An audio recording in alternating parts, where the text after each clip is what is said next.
Hi, this is Lauren with theaffairconsultant.com.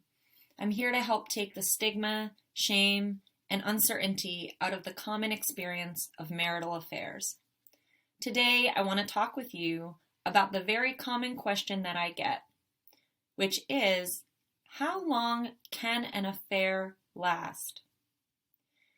I've seen affairs last days and weeks to years and decades. The question, when I get it, which is often, is not actually about how long it can last. It's really the person wondering, how does that happen? How does an affair last that long? What happens? So let's talk about it.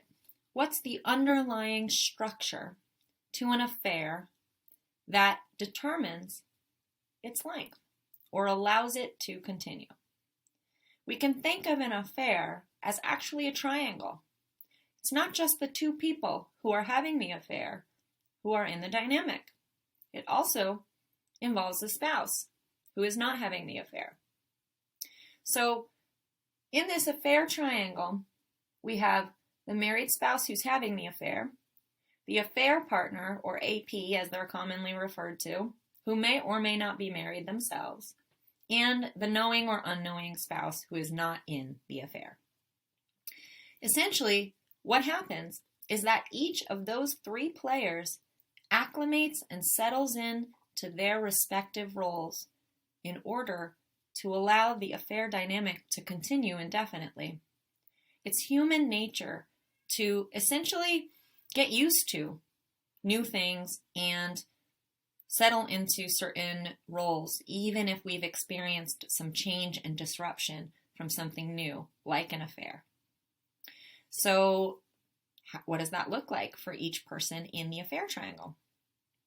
For the married person who's having the affair, many times people use the term, they're having their cake and eating it too. Now, I don't like that term because it insinuates that the person's having just a party. And this is almost never the case. Being in an affair is very distressing and often quite painful for the married person who's in it because they have to carry a lot of tension and duality in being in that role. But what it means to have your cake and eat it too in this situation is that they don't have to, they're not required to, change or disrupt anything at home. Their kids' lives, their job, their marriage, their home, financial structure, the community, etc. They get to maintain all of that and not turn it on its head, while also getting what they do get from their affair relationship outside of the home. Hence the term cake and eat it too. So whether or not it's comfortable for the married person who is having an affair, this is the place they do settle into over time if it is something they can and do acclimate to. And more often than not, it's something that, much to their horror, they do acclimate to.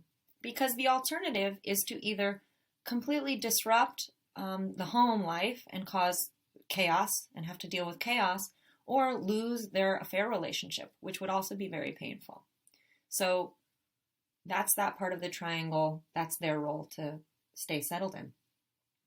Then we have the affair partner. The affair partner may or may not also be married themselves. If they are married themselves, then we can largely apply what I just described about the married spouse having the affair to them. It's the same dynamic. It's the same benefits and drawbacks that they settle into. If they are a single person who's having an affair with a married person, they may push back.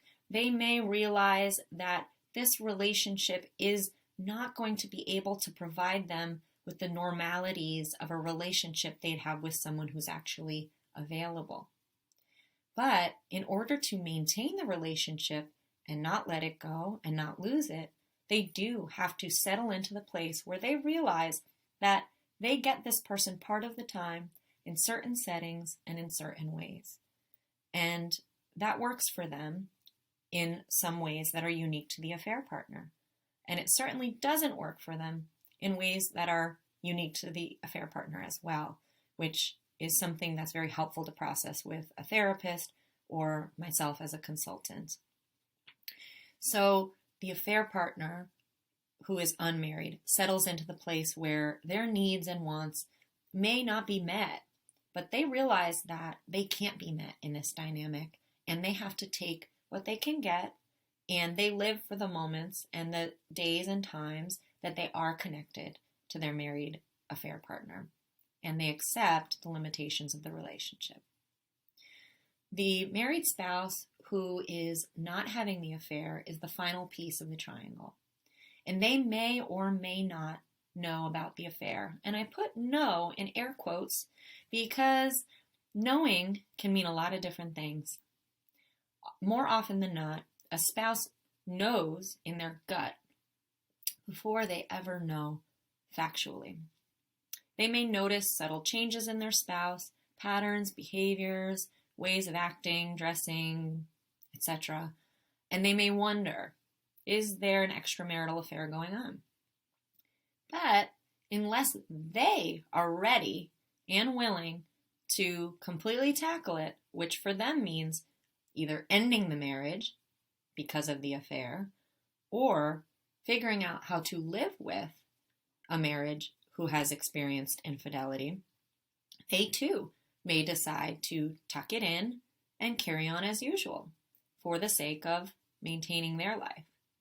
Or they may consciously or unconsciously accept the terms of the situation.